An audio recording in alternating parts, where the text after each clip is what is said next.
오늘 시간에는 8번째 시간으로 대제목은 하나님의 권능이 언제 나타나는가라는 제목을 가지고 말씀을 나눠볼까 합니다. 그래서 오늘의 주절은 마태복음 28장 18절 20절. 예수께서 나와 말씀하여 이르시되 하늘과 땅의 모든 권세를 내게 주셨으니 그러므로 너희는 가서 모든 민족을 제자로 삼아 아버지와 아들과 성령의 이름으로 세례를 베풀고 내가 너희에게 분부한 모든 것을 가르쳐 지키게 하라. 볼지어다 내가 세상 끝날까지 너희와 항상 함께 있으리라 하시니라. 아멘. 이 하나님의 권능이 언제 나타나는 것을 알려면 먼저 7가지 사실을 명심해야 합니다. 그 첫 번째는 원래 인간은 하나님의 형상대로 창조되어 하나님과 더불어 안식하도록 창조되었습니다. 창세기 1장 27절. 하나님이 자기 형상 곧 하나님의 형상대로 사람을 창조하시되 남자와 여자를 창조하시고. 아멘. 우리는 분명히 하나님의 형상대로 지으심을 받은 사람이라는 것이죠.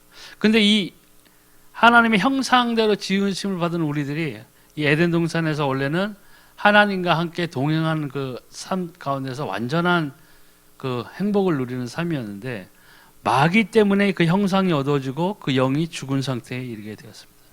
그래서 창세기 3장 1절에 10절, 에베소 2장 1절, 2절, 요한복음 8장 44절 이렇게 나와 있지만 여기 나오듯이 그는 허물과 죄로 죽었던 너희를 살리셨도다. 그때에 너희는 그 가운데서 행하여 이 세상 풍조를 따르고 공중의 권세 잡은 자를 따랐으니 곧 지금 불순종의 아들들 가운데서 역사하는 영이다. 에베소죠. 그 다음에 너희는 너희 아비 마귀에게서 났으니 너희 아비의 욕심대로 너희도 행하고자 하느니라. 그는 처음부터 살인한 자요 진리가 그 속에 없으므로 진리에 서지 못하고 거짓을 말할 때마다 제 것으로 말하나니 이는 그가 거짓말쟁이요 거짓의 아비가 되었습니다. 아멘. 하나님과 분명히 동행했던 삶이었는데 하나님이 분명히 먹지 말라고 한 선악과를 아담과 하와가 그 옛 뱀, 마귀의 영, 사단이 그 뱀에 들어가서 그 뱀의 속임수에 빠져가지고 그 선악과를 먹게 되었죠. 선악과를 먹은 것이 문제가 아니라 뭐예요? 하나님의 말씀, 언약을, 약속을 어겼다는 거죠. 그때부터 이 마귀가 여기 나와 있듯이 에베소 나와 있듯이 우리는 예수님 믿기 전에는 우리 영이 우리도 모르는 사이에 마귀에게 속한 자였고 우리를 영적으로는 뭐예요? 마귀에게 종노릇하고 또 마귀가 거짓말쟁이고 살인한 자이기 때문에 그 습성 그대로 마귀가 원하는 대로 악을 행하게 되고 아무런 죄책감 없이 범죄를 저지르고 하는 것들에 빠져 있었던 거예요. 그 범인들이 그 살인범이나 이런 사람들 진짜 사회적으로 봐서 어떻게 저런 일을 벌일 수 있는가 하는 그런 악한 범죄에 연관된 사람들을 하는 말들이 그런 거잖아요. 내 정신이 아니었다 뭐 이런 식으로들 말이 한다고. 내가 왜 그랬는지 모르. 그게 핑계가 아니라 사실은 영적인 세계에서 보면 사단이 그의 마음과 생각을 주장하게 됩니다. 그 순간만큼은 뭐예요? 육체는 내 것이었지만 정신은 사단에게 속해 있었기 때문에 자기 마음대로 사단이 원하는 악한 일에 쓰임을 받게 된 거죠. 그 제정신이 돌아왔을 때 뭐예요? 후회하는 거죠. 그게 하나님을 떠난 우리 사람의 그 마귀에게 속해졌을 때 그 속성이 내 힘으로는 저항하거나 내 힘으로는 그것을 이겨낼 수 없다는 거죠. 그래서 이 사단의 이 개입되면서부터 뭐예요?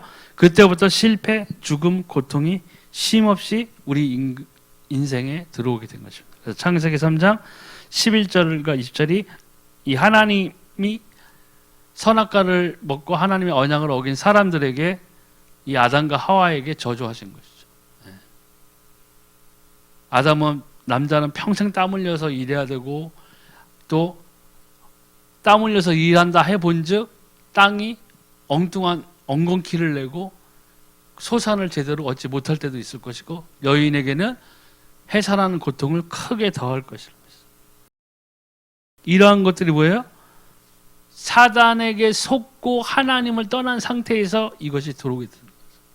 그래서 네 번째로 이 땅에서 나그네 생을 살다가 본향 천국 아니면 지옥으로 가게 됩니다. 그 살아갔던 그런 부분들이 완전히 허물어지게 됩니다. 새로운 기준으로 바라볼 수 없게 되는 것입니다.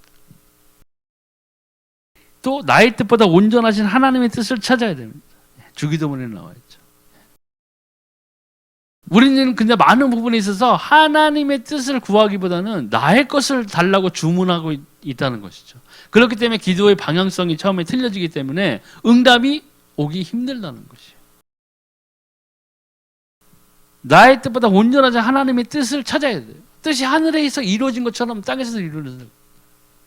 그에 마찬가지로 내가 인생에서 이제 나의 가는 길에서 내 직업, 내가 만약 학교의 선생이다, 의사다, 경찰이다 이렇게 됐을 때 내 선생이라는 이 직업군 가운데서 내가 그 직업군 가운데서 하나님의 뜻을 펼칠 수 있는 것이 뭐죠? 복음 전파겠죠. 복음 전파. 내가 주어진 땅에서 뭐를 심어야 되느냐? 복음을 심어야, 생명을 심는 사람들이 되어야 된다는 것입니다. 거기에 썩어 문드러질 이 세상이 끝나고 우리가 하나님의 앞에 심판대에 섰을 때에는 아무 소용없는 이 세상의 것들 거기에 투자하느냐, 거기에 모든 목숨을 걸고 내 삶을 걸고 내 가족들을 걸고 또 내 가족들을 위한다는 명분을 삼아서 오히려 하나님의 일은 뒷전으로 밀어놓고 거기에만 투자하고 거기에 내 인생을 총력으로 집중하느냐 하고는 완전히 틀려진 거예요. 그게 하나님의 뜻을 발견 못한 사람들은 그렇게 살 수밖에 없는 거예요. 또 나의 계획보다 하나님의 계획이 완전하심을 신뢰해야 됩니다.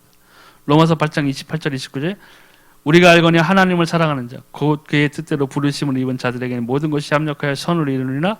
하나님이 미리 아신 자들을 또한 그 아들의 형상을 본받게 하기 위하여 미리 정하셨으니 이는 그로 많은 형제 중에서 맏아들이 되게 하려 하심이니라.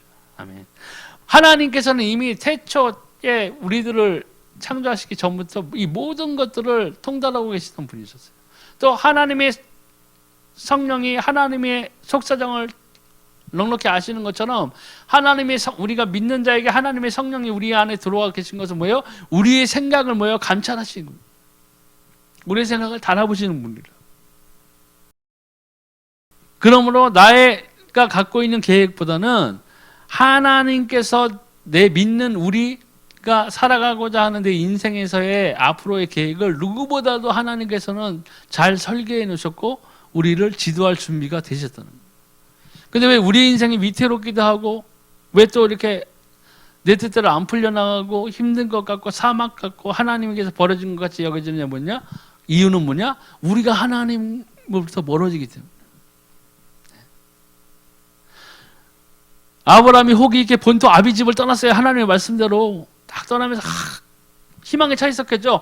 야, 하나님이 나를 이 땅에서 보내게 하신 이유는 하나님이 분명히 나를 위해서 더 크고 좋은 것들을 계획해 놓으셨을 거야 했는데 말을 듣자마자 어떻게 됐어요? 코스를 싹 바꿨죠. 애굽으로 싹 바꿨죠. 그리고 마누라도 뺏길 뻔해가지고 거기에 벌벌 떨면서 그냥 마누라가 아니라 누이예요. 목숨 하나 살리려고. 그렇게 비참하게 남자로서 가장으로서 남편으로서 명예를 실추시켜 가면서까지 이렇게 했다고. 근데 그게 왜 하나님이 계획해 놓으신 것이었냐? 아니죠. 자기가 떠났기 때문에 그 일이 닥쳐서. 그러니까 우리 인생에 많은 코스들, 우리가 가는 코스들 중에서 많은 부분들이, 많은 영역들이 하나님이 나의 인생에서는 그쪽으로 가기 원하지 않는 방향으로 우리가 많은 것들을 틀어서 가고 있다는 거예요. 마치 광야에서처럼. 네.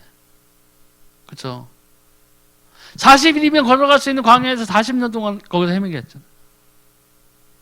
그것들은 하나님이 어떤 사람들, 제가 생각했을 때 어떤 때는 그럴 때도 있어요. 야, 하나님이 나에게 왜 이런 고난을 주셨는가 이렇게 생각할 때가 있었어요. 근데 돌이켜 지나고 나서 보니까 뭐예요? 내가 선택한 고난이었다는 거예요. 네. 하나님이 나를 그쪽으로 몰아넣지를 않으셨어요. 내 생각대로 살다 보니까 나의 뜻대로 가다 보니까 그렇게 간 거예요. 그러면서 또 애들이 기도하죠. 막 하나님. 근데 나의 생각, 나의 뜻대로 가다 보면 이렇게 우리가 실족하는 쪽으로 하나님이 원하지 않는 방향으로 갈 수밖에 없다는 거예요. 그러니까 빨리 돌이켜야 된다는 거예요. 또 여섯 번째는 진리는 예수 그리스도시며 그는 거룩하시다. 그러므로 거룩한 삶은 나를 완전하게 자유롭게 합니다. 거룩한 삶이라는 건 뭐예요? 어려운 삶이 아니에요. 성경적으로 보면 이 세상 악에서 떠난 삶이에요. 범죄하지 않는 삶이 곧 거룩한 삶이고 하나님을 올바르게 따라가는 것이 거룩한 삶이에요. 불신자 중에서도요, 이 죄를 안 짓는 사람은 있어요. 예. 어떤 사람들 얘기하죠. 이 세상에 법 없이도 살 사람들, 그런 사람 많아요. 예. 드라마에서만 나오는 게 아니라 TV 이런 데서 보면 진짜 선하고 사람들이 보기에 아름다운 일들을 하고 칭찬받을 만한 일을 하고 진짜 법이 이 세상에 한 줄이 없더라도 법을 어길 만한 그런 짓들을 하지 않는 사람들이 있다고요. 자기 양심을 따라 사는 사람들. 아니면 어떤 유교학적으로 그런 종교적으로 그런 것 신념에 사로잡혀서 그런 것들을 철저하게 지키는 사람들이 있어요. 근데 그 사람들은 뭐가 없어요? 생명이 없다. 네. 생명 없이 선하게 사는 것은 아무 필요가 없는 거예요.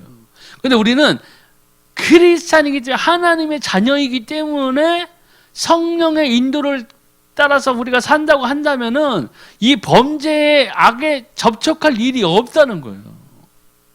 근데 왜 우리들이 많은 크리스찬들이 죄를 짓고 신문상에 나오고 많은 목회자들이 범죄를 저질러서 또 뉴스에서 가십거리가 되고 사람들이 그걸 보면서 역시 개독해하고 또 우리 교회들을 비판하고 기독교를 비판하는 일들이 생겨나느냐? 성령의 인도를 받지 않는다는 증거라고요. 내 뜻대로 막 살아가는 거예요.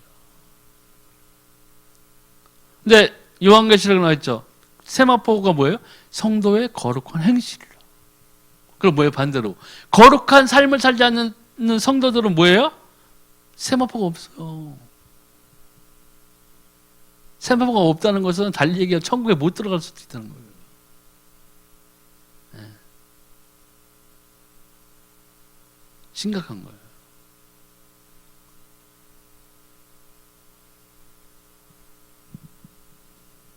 또 이 말세 때 마지막으로 속이는 우리가 벌여야 될 싸움 중에 하나는 이 사단과 싸워야 됩니다.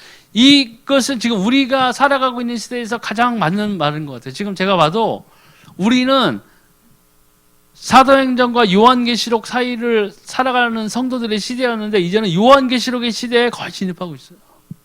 그때가 쉬는 잘 모르겠지만 이 말세 때 마지막으로 속이는 사람과 싸워야 되는데 어떻게 싸우냐? 나의 힘으로는 안 돼요. 예수님의 권능으로 됩니다. 네. 그래서 예수님께서는 우리에게 권세를 주신다고 했습니다. 요한복음 1장 12절에 영접하는 자 곧 그 이름을 믿는 자들에게는 하나님의 자녀가 되는 권세를 주셨으니. 아멘. 이 권세를 하나님의 자녀의 권세를 받아야만 비로소 이 예배당에 나와서 하나님께 기도하고 예배할 때 하나님이 그 예배를 받으신다는 거예요. 요한계시록에 성도들의 기도가 막 향연으로 올라가서 그것을 흠양하고 하신다고 하셨잖아요. 하나님이요. 그 성도들의 기도라고 분명히 돼 있어요. 다른 종교 여러 사람들이 하는 그 기도는 하나님 앞에 올라가 상달되지 않는다는 거예요. 하나님의 자녀, 하나님의 우리가 예수 그리스도를 통해서 우리의 신분이 하나님의 자녀로 회복되었다는 것은 하나님과의 관계가 이제 열려지기 시작했다는 것이고 그것은 우리가 기도했을 때 응답을 받고 우리가 예배를 드렸을 때 하나님께서 우리가 드리는 그 예배를 기쁘시게 받으신다는 거예요. 하나님과의 관계가 회복되었다는 것이에요. 또 하늘과 땅의 권세를 가지셨다고 하셨습니다. 마태복음 28장 10절에 예수께서 나와 말씀하시되 하늘과 땅의 모든 권세를 내게 주셨으니. 아멘. 이미 예수님께서 세상을 이겼고 마귀의 일을 멸하셨고 했기 때문에 모든 권세, 하늘과 땅의 모든 권세는 예수님께 이미 들어가 있습니다. 그래서 주님의 권세 앞에는 귀신도 순종하게 되어 있어요. 마가복음 1장 27절 다 놀라 서로 보러 이르되 이는 어찌미냐 권위 있는 새 기원이로다 더러운 귀신들에게 명한즉 순종하는도다 하더라. 아멘.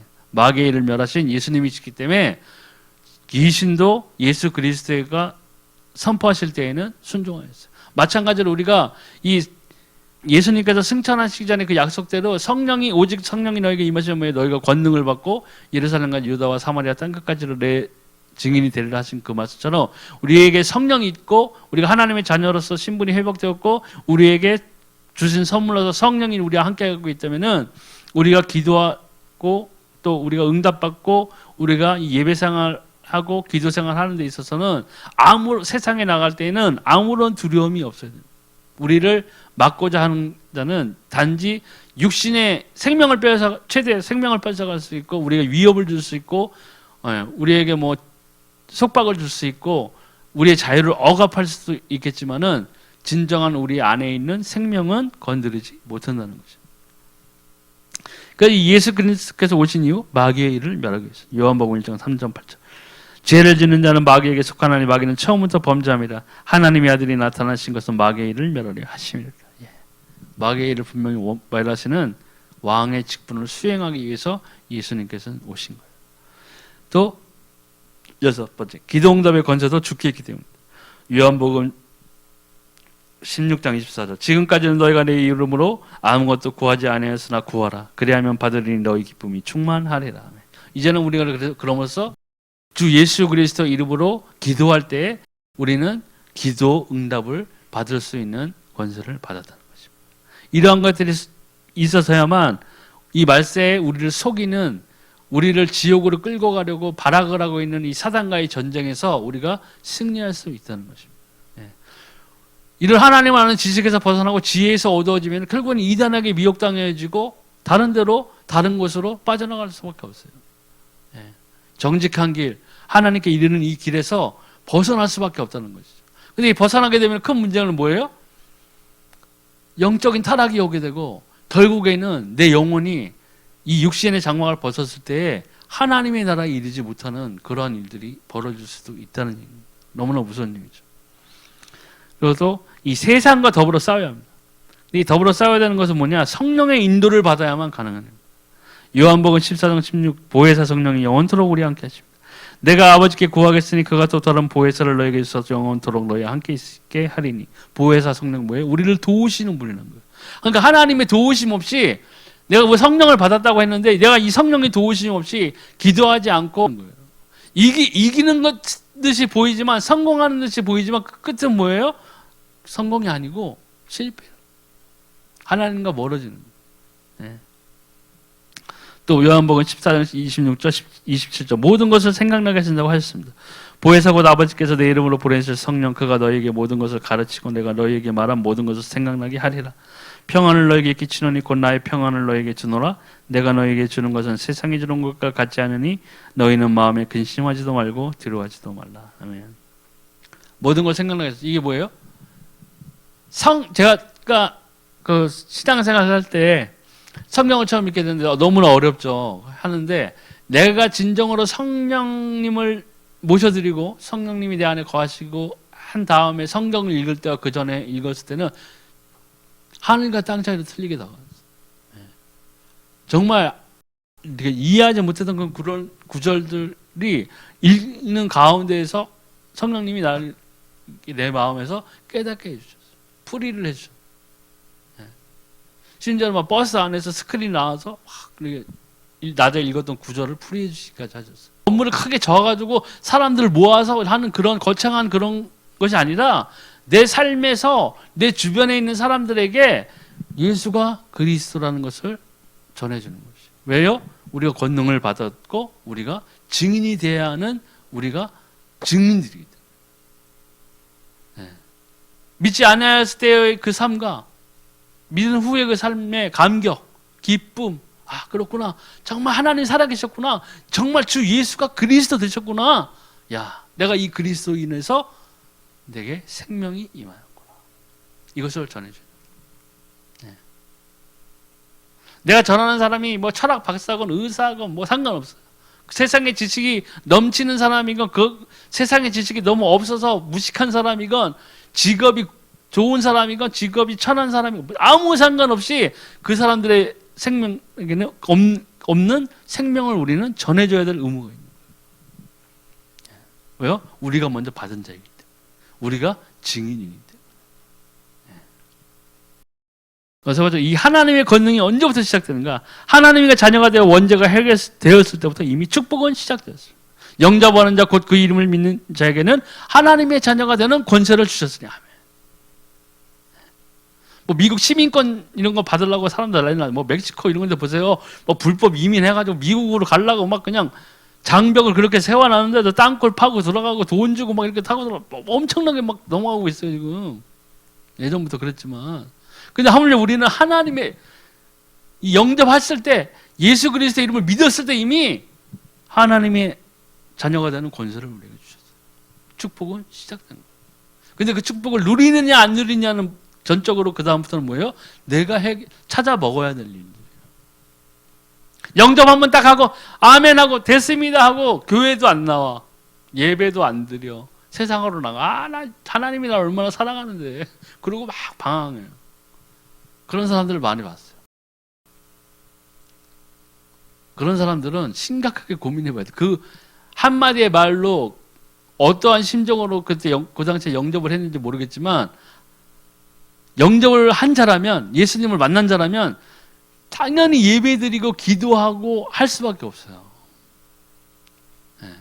예배를 안 드리면서 내가 하나님 내가 얼마나 내가 사랑하는데 하는 말은 위선이 위선. 자가 당착에 빠진 거예요. 자기 생각 안에 갇혀 사는 거나 마찬가지라고. 또 자범죄를 해결될 능력이 나타나기 시작합니다. 하나님은 범죄를 싫어하세요. 그러니까 죄를 싫어하세요.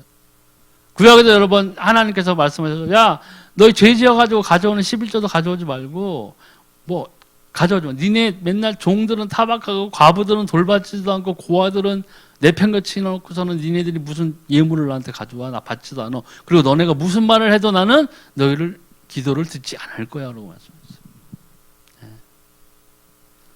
그런데 우리가 예배드리고 정상적으로 예배드리고 기도하고 찬양하는 삶을 사는데 우리가 힘들고 하나님과 점점 멀어져 가는 것 같고 나의 기도 응답이 전혀 하나도 오르지 않는 것 같다 하면 뭐예요? 우리는 바로 생각해야 될 게 내게 하나님과 나 사이를 가로막는 나의 죄가 있구나. 이것을 빨리 해결해야 된다는 거죠. 이게 안 되면 하나님의 권능을 체험할 수가 없어요. 또 고난, 핍박, 질병, 좌절 속에서 하나님의 계획을 발견해요. 어떠한 상황, 하나님과 내가 동행한다면은 그 어떠한 상황은 모든 상황은 결국에는 하나님과 동행하는 데에서 내 문제의 해결을 발견할 수 있는 사건이 돼야 되고 환경이 돼야 된다는 거예요. 단 하나 조건이죠. 하나님과 동행함으로 하는 가운데에서 만나는 이 사건, 환경 이런 것들. 거기서 좌절하고 세상 사람들처럼 넘어지고 자빠지고 한다면 아무 의미가 없는 거예요. 고통 가운데서 하다못해 불신자 가운데서도 이런 것들을 막 병마를 딛고 일어나고 이런 사람들 막 다크서 나오고 그러잖아요. 근데 하나님과 함께하는 우리들이 이런 사건 환경에 갇혀서 하나님의 뜻을 발견하지 못한다면은 우리는 발전이 없는 거예요. 발전이 없을 뿐만 아니라 우리는 승리하는 삶을 사는데 어려움을 겪게 됩니다. 그리고 하나님의 권능을 발견하지 못하게 되겠죠. 그래서 네 번째, 나의 삶 속에서 하나님의 목적을 발견해야 합니다. 나에게 하나님이 주신 이 귀한 생명의 시간, 이 땅에서 보내는 시간인데 무엇을 하나님은 나의 인생에서 원하시느냐. 근데 많은 사람들이 성공, 부귀, 영화, 제가 부귀, 영화를 크게 얻어 사람들에게 내가 예수님이 나를 이렇게 인도했다는 걸 간증케 해주세요. 그런 기도를 아마 무지하게 많은 크리스천들이 하고 있을 거예요. 근데 과연 그것이 하나님이 과연 우리에게 생명을 주신 목적이겠느냐? 아니면 우리가 우리 삶의 현장에서 내 주변에 살아가는 그 삶에 하나님이 나에게 허락해 주신 이 시간 안에서 내가 나에게 받은 생명을 다른 사람들에게 전해주는 것이 하나님의 일이겠느냐는 생각해보면 금방 답은 나오잖아요. 성경에도 분명히 나오죠. 너희는 먼저 그의 나라와 의를 구하라. 그래야 내가 이 모든 것들을 너에게 더하여 주실 거예요. 그 하나님의 나라와 의가 뭐예요? 위한 것이 생명 전파예요. 한 사람이라도 더 하나님의 나라에 들어갈 수 있도록 이 생명을 전해주는 거죠. 그것을 내 삶 속에서 분명히 하나님이 나에게 생명을 주신 것은 다른 사람들에게 생명을 전하여 주기 위함인데 이것들을 놓고 나의 직업, 나의 환경, 내 생각 이런 것들을 어떻게 하나님의 일에 쓰임받기 위해서 할 것이냐를 놓고 기도하느냐 안 하느냐 차이가 나중에 엄청나게 큰 차이죠. 하나님의 권능이 나의 삶에서 나타나는 문을 닫느냐 여느냐의 차이일 수 있어요. 그것이 바로 또 내가 처한 것에서 하나님의 더 큰 뜻을 찾아내는 것과 일맥상통하는 이야기죠. 하나님 나에게 왜 여기를 보냈느냐? 내 직장 왜 여기로 보냈느냐? 내 배우자를 왜 이 사람을 만나게 했느냐? 그리고 내 주변에서 생명을 얻지 못해서 예수님을 몰라서 방황하는 저 사람들에게 내가 과연 줄 것이 무엇이냐? 이렇게 생각해보면 답은 나오죠. 생명을 줘야 돼요. 먹을 거 주는 것도 중요해요. 가난한 이웃 친구, 친척들에게 도움을 주는 것 그것도 좋아요. 그래서 더 좋은 것은 뭐예요? 제일 중요한 것은 크리스찬으로서의 우리가 주어야 할 것은 생명, 예수가 그리스도라는 해답을 던져줘야 돼요. 그것을 위해 기도할 때 하나님의 능력이 임하게 됩니다. 예. 그게 바로 그의 나라와 그의 의를 구하는 기도가 돼요. 그때 하나님께서는 전도의 문을 열어주게 하실 뿐만 아니라 그 생명을 전하는 사람의 모든 환경을 열어주신 거예요. 그래서 사도 바울이 기도처를 잡고 기도할 때에 전도의 문을 열어주세요 하고 기도할 때에 하나님은 돕는 동역자들을 다 배치시켜 놓으셨고 그 돕는 동역자들을 만나가지고 사도 바울에게 천막을 크게 매출을 신장시킨 게 아니라 뭐예요? 하나님의 생명을 전하는 복음의 문을, 전도의 문을 활짝 열어주셨던 거예요. 우리의 삶에 그것이 임해요. 또 예수 그리스도로 만족할 때 승리할 수 있습니다.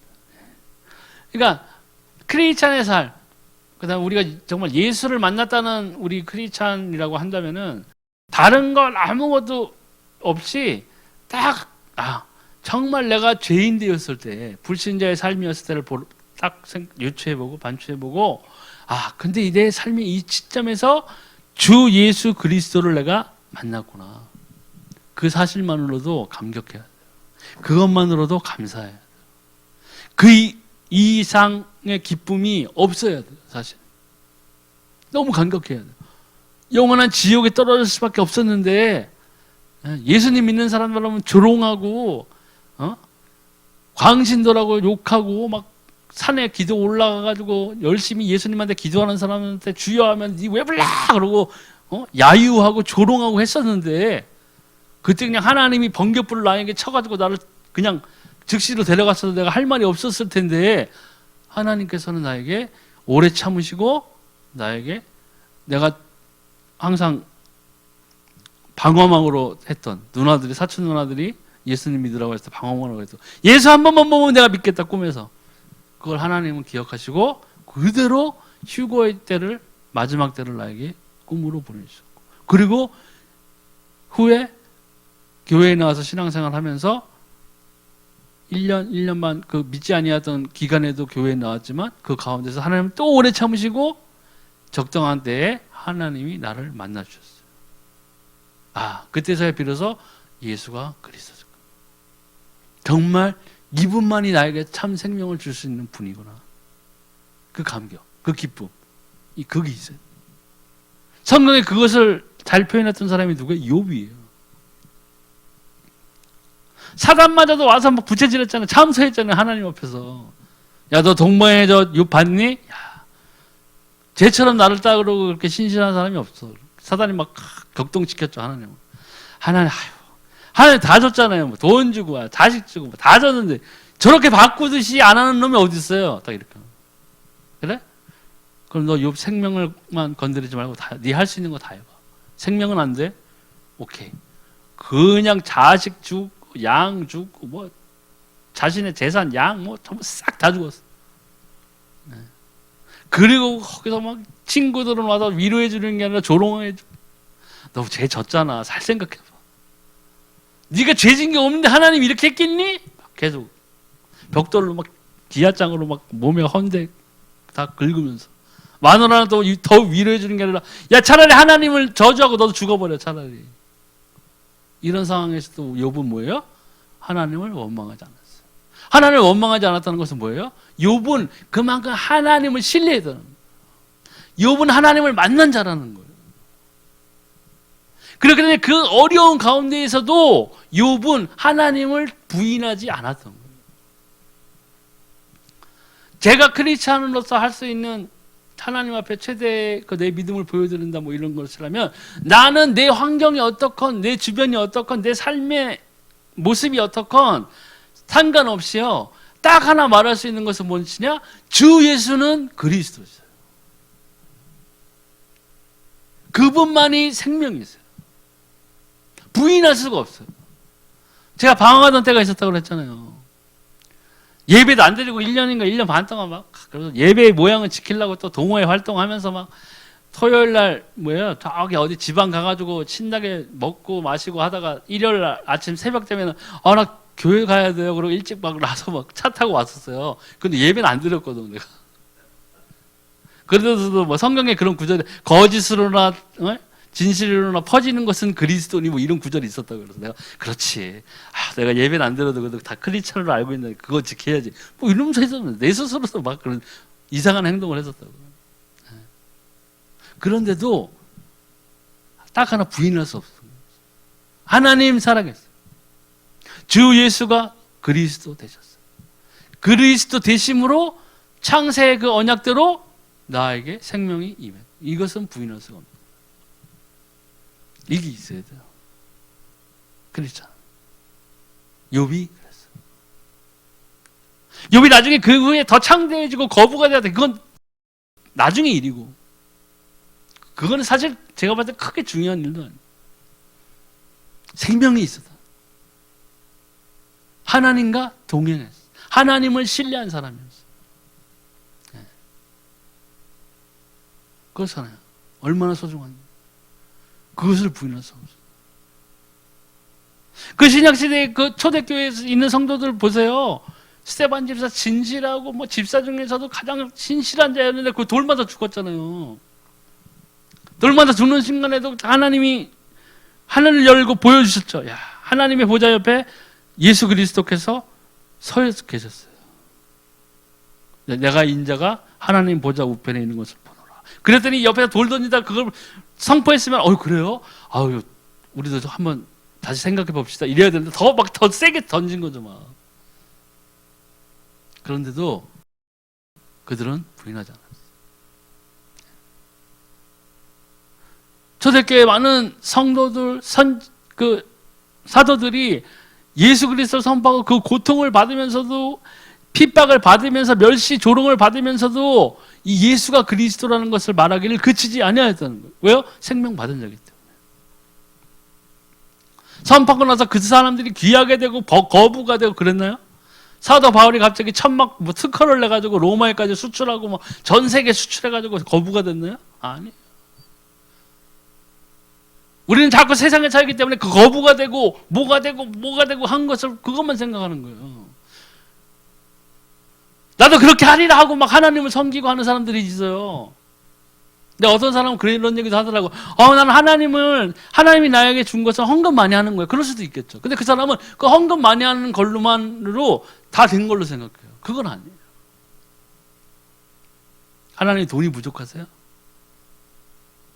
이 세상의 모든 것들이 하나님인 거죠. 전 우주가 하나님이 있어요. 하나님인 것이죠. 근데 우리는 자꾸 그런 착각에 빠지고 생각 속에 사라져 있다는 거죠. 네. 우리는 이 구원의 기쁨, 감격을 잊어버리면 안 돼요. 이 구원의 기쁨, 감격을 가지고 있다는 것은 곧 뭐예요? 하나님이 분명히 살아계신 것과 주 예수 그리스도께서 그리스도 되신 것을 우리는 부인하면 안 되는 거예요. 인정할 수밖에 없어요. 그래서 생명을 가진 자로서의 가장 기본적인 자세라고 저는 생각해요. 네. 그럴 때 하나님의 권능이 비로소 우리 인생에서 빛을 발하게 됩니다. 왜요? 우리가 선포되는 때 예수 그리스도의 말씀을 주변에 선포할 때 사람들에게 친지에게 예수가 그리스도라는 것을 말해줄 때에 하늘의 권세가 그대로 사용되어지는 것이에요. 성령이 그 사람의 마음에 문을 열었다면 그 사람의 마음에 들어가는 거라고요. 그게 뭐예요? 하나님의 나라가 임하는 것을 우리가 목도하는 거예요. 어떻게 안 감사할 수가 있겠어요? 그것을 어떻게 물질의 10배의 축복과 그 하나님의 나라에 임하는 기쁨, 생명이 얻어지는 기쁨, 탄생하는 기쁨과 어떻게 비교할 수 있겠냐? 네, 잘 생각하셔야 돼요. 또 네 번째 치유 항목 항상 있는데 정신질환. 사람들이 물질적인 풍요가 올수록 정신이 또 피폐해져요.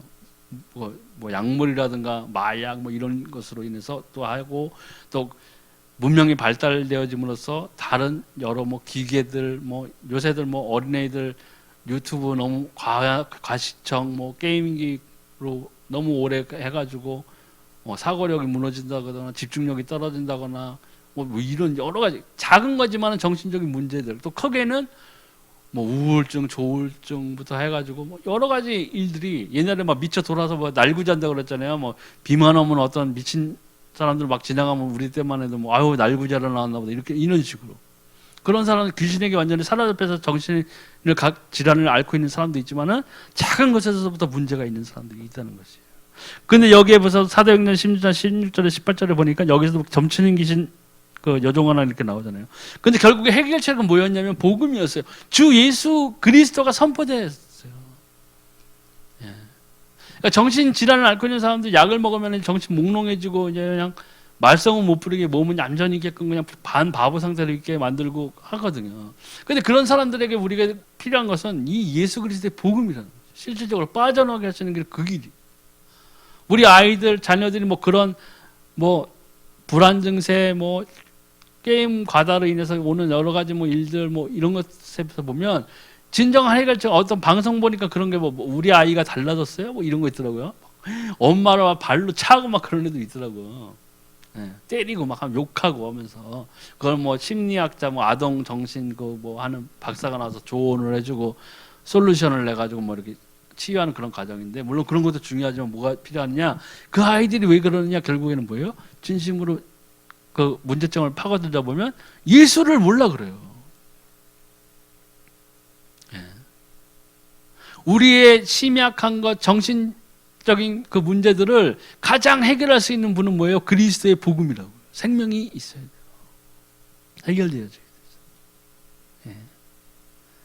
그러니까 우리는 오늘 이 하나님의 권능이 언제 나타나는가 이 말씀을 놓고 같이 말씀을 나눠봤는데 결론은 하나예요.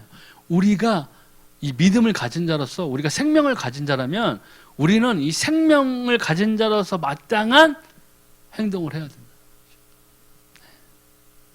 거룩한 옷을 입고 세상에 나가서 거룩한 행동만 보여지는 것이 아니라 내 주변의 사람들에게 선한 영향력을 끼쳐야 돼요. 그 선한 영향력이 뭐예요? 도와주고 입혀주고 베푸는 거 오케이 맞아요. 그것도 맞는데 가장 중요한 선한 영향력은 하나님의 나라가 그들의 삶에 임하게 해주는 거죠. 그게 하나님의 권능이 나타나는 것이에요. 그게 뭐예요? 결국엔요? 복음 전파. 내가 가진 생명을 거창한 게 아니에요. 교회 무슨 40일 뭐 새벽 기도회 뭐 총동원 전도 주일 뭐 이런 것도 뭐 어떤 구호로서 가치는 있겠지만 정말 중요한 것은 내 주변에 있는 사람들에게 내가 가진 생명, 내가 만난 예수 그리스도, 그 예수 그리스도의 생명을 그들에게 전해줘서 그들이 성령이 그들의 마음에 물고 그가 예비되어서 오늘 하나님의 말씀을 듣기로 선택한 백성이라면 그 사람이 거기에서 아멘하고 주 예수를 그리스도로 받아들일 때에 우리는 그 자리에서 눈앞에 보이진 않지만 하나님의 권능이 임하는 것을 보는 거죠. 그 삶이 계속 지속된 삶을 살았던 사람들이 뭐예요? 초대교회의 사도들이었다. 그러니까 사도 바울이 항상 기뻐하고 감사하고 기도할 수밖에 없었던 이유가 하나님의 뜻을 받들어서 전도의 문이 열려지고 현장으로 가서 그들에게 예수 그리스도라고 예수가 그리스도라는 이 복음을 전파했을 때 귀신들이 떠나가고 그 자리에 뭐가 임했어요? 생명이 임하는 과정을 본 거예요. 하나님의 나라가 임하는 것을 묵도한 거라고요. 그렇기 때문에 기뻐할 수밖에 없었고 감사할 수밖에 없었고 기도할 수밖에 없었던 거예요. 항상. 우리의 삶에서 진정한 하나님의 권능을 만나는 일은 뭐 귀신을 춥게 하고 병을 고치게 하는 거 이것도 좋아요. 이것도 당연히 하나님의 권능이 나타나고 기적으로 나타나는 거지만 더 중요한 것은 뭐냐? 그들에게 내가 받은 생명을 받은 그대로 그들에게 전해주는 거죠. 그럴 때 우리는 이 하나님의 권능이 나와 함께한다는 것을 잊지 않고 이 신앙생활을 해나가는데 하나님의 나라 들어가기 전까지 우리가 힘을 얻고 성령과 동행하는 삶을 살 수 있다는 것이죠. 오늘 여기서 말씀 마치겠습니다.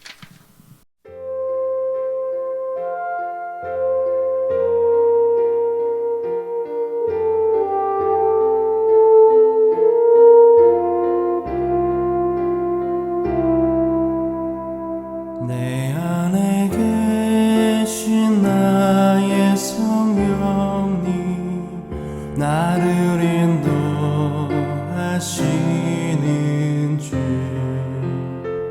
말할 수 없는 탄식으로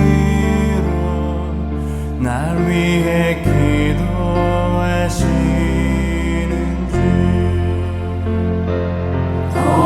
거룩하신 나의 주님 성령님 사랑합니다.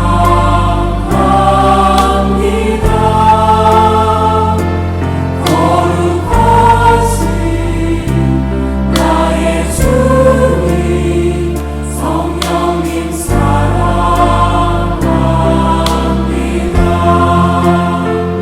오래 사나의 성령님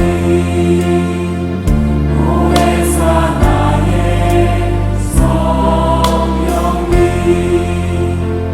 내 안에 계신 나의 성령님 나를 인도하시는 주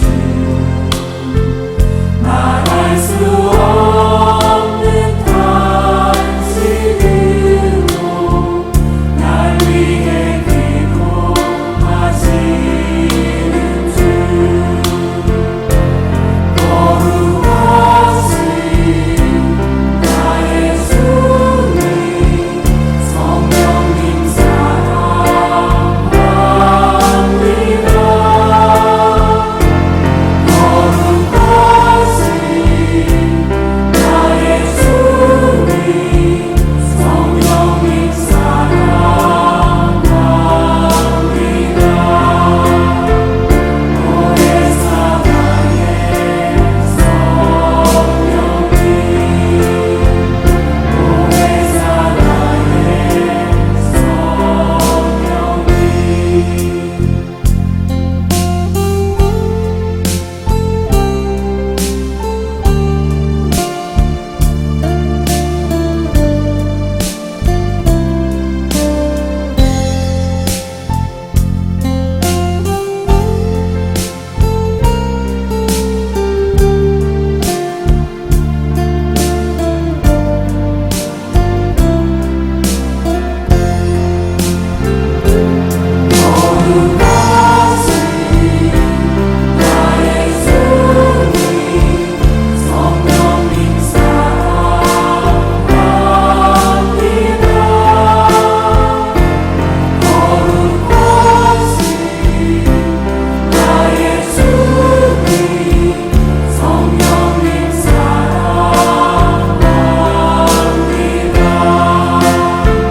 오래 사나의 성령님 오래 오해 산 나의 성